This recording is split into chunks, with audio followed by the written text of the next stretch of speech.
You just referred to this as the morning after. The morning after. Explain. Two mornings after. Because what's going on is that you debuted The Kids Are All Right. I was at the library screening where it played very well. It was a good screening. The comment was made by John Cooper that if there had been some terrible accident, every indie buyer, what was left of the independent film business would be destroyed. But you are a representative of a success story right now.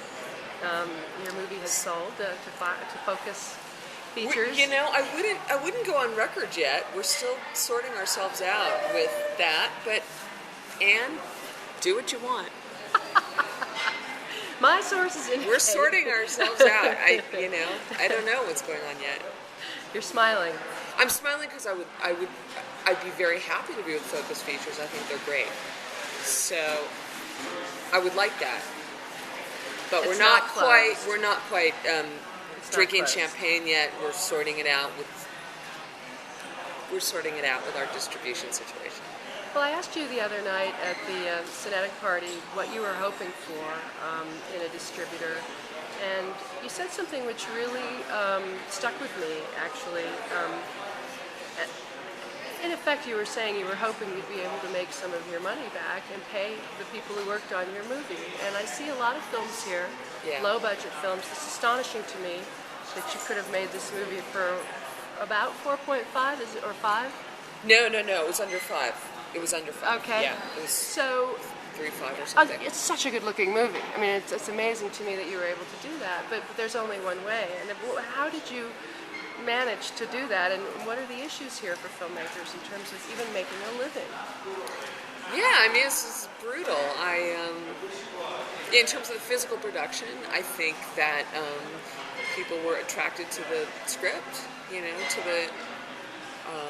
to the content of the script and the quality of the script. We'd worked on it for a long time, so I think it read really visually and people could see it. I think they were attracted to who was in it.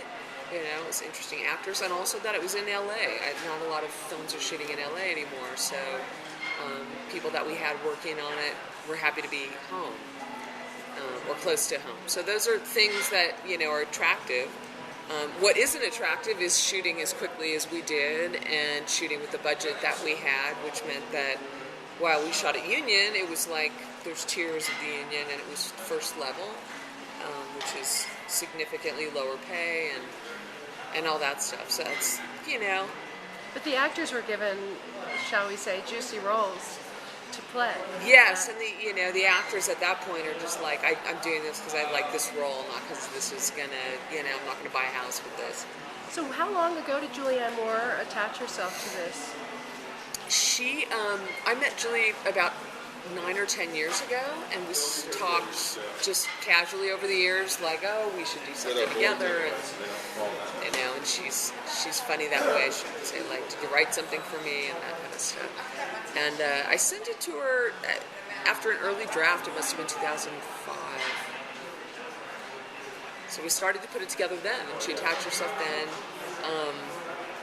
The story goes, we were putting financing together. There were other people in the cast who didn't end up in the film, and I got pregnant. And by the time the financing was starting to really come together, I was just too pregnant to make a movie. So I had to, and in the years between that and when we finally did make the film, which is about 3 years went by, 2.5, 3 years. There was revisions to the script, and there was revisions to the cast and all that. So she stuck around. Julie stuck with it. Well, it's certainly understandable why.